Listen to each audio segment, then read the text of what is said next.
Welcome back. If you've been journeying with me through these episodes, thank you. And if you're joining for the first time, I want you to know you're not late. You're right on time. This moment, this space is here for you. Today, we're going to talk about something tender and profound, the false self. This is more than just the mask we wear. It's the structure underneath the identity we've constructed to survive, succeed, and be accepted in the world. The false self often looks strong, composed, capable, but inside, it may feel empty, anxious, or restless. And the more we live from this version of ourselves, the more we drift away from the rooted, peaceful presence of our true self. So today, let's name it. Let's understand how the false self is formed, why it takes over, and how we can begin to let it go. What is the false self? The false self is a carefully built identity. It's not fake in a dishonest way, it's actually very intelligent. It's how we've adapted to stay safe and valued. But it's built on external approval, on performance, and on what we think others want from us. It's the part of you that knows how to look like you have it all together, even when you're breaking inside. It's the version of you that works hard to be acceptable, lovable, impressive. And often, it's the only version the world ever sees. But here's the truth, the false self is afraid. It's afraid of being rejected. Afraid of not being enough, afraid of being found out. And so it keeps performing, striving, perfecting, trying to earn belonging.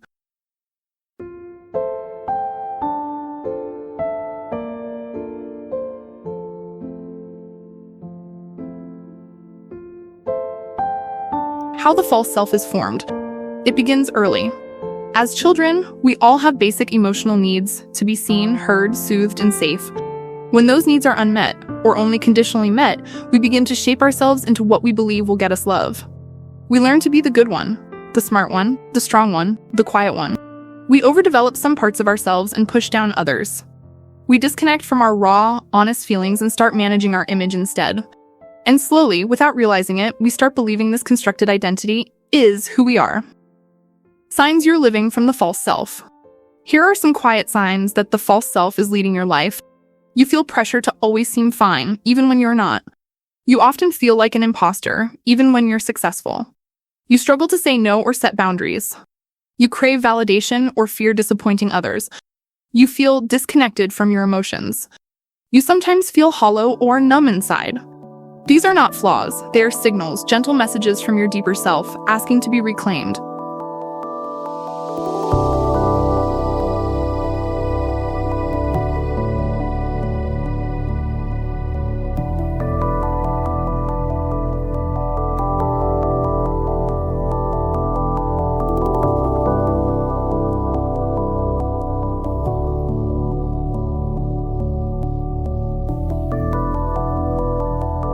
The cost of living from the false self. The false self can get you far in the world. It can win approval, praise, even admiration. But it cannot give you peace. Because peace comes from alignment, from integrity, from being who you really are. When you live from the false self for too long, you may start to feel emotionally exhausted, unfulfilled, even when life looks good, disconnected from others or from yourself, chronically anxious or restless. You might find yourself asking, quietly, is this all there is? Why do I feel so far from myself? These questions are not failures, they are invitations.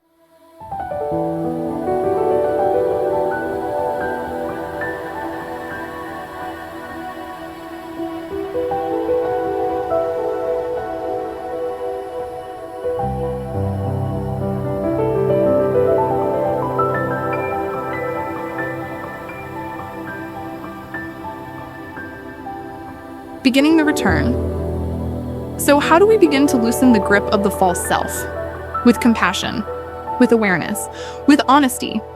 Here are 3 quiet ways to begin. 1. Notice your triggers. When do you feel the need to prove, please, or perform? What situations make you feel unworthy or unsafe? These moments are clues. They show you where the false self is working hardest to protect you. 2.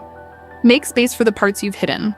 The false self survives by exile. It pushes down your vulnerability, your fear, your sadness. What if you could welcome those parts instead of rejecting them? What if those emotions are not problems, but doorways back to your truth? 3. Practice being honest in safe spaces. You don't have to be fully exposed to everyone, but try being 10% more real with someone you trust. Say how you're actually feeling. Admit what you don't know. Let yourself be human. The true self doesn't need to be perfect. It just needs to be heard. A grounding practice. Let's end today with a brief return inward. Find stillness. Let your body rest. Take a breath in and let it go. Now, ask yourself, who am I when I stop performing? You don't need a perfect answer. Just sit with the question. Let something real rise. A memory, a feeling, a sensation of home. This is the path of return, not through striving, but through softening. Closing words. You are not the roles you've played. You are not the image you've maintained. You are something deeper, softer, stronger. And that deeper self has never left you. It's simply been waiting for space.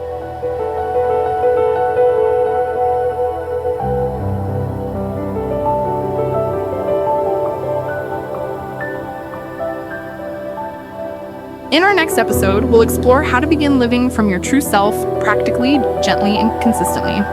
But for now, just remember, you are not broken. You are becoming. And you are allowed to come home to yourself. Take gentle care.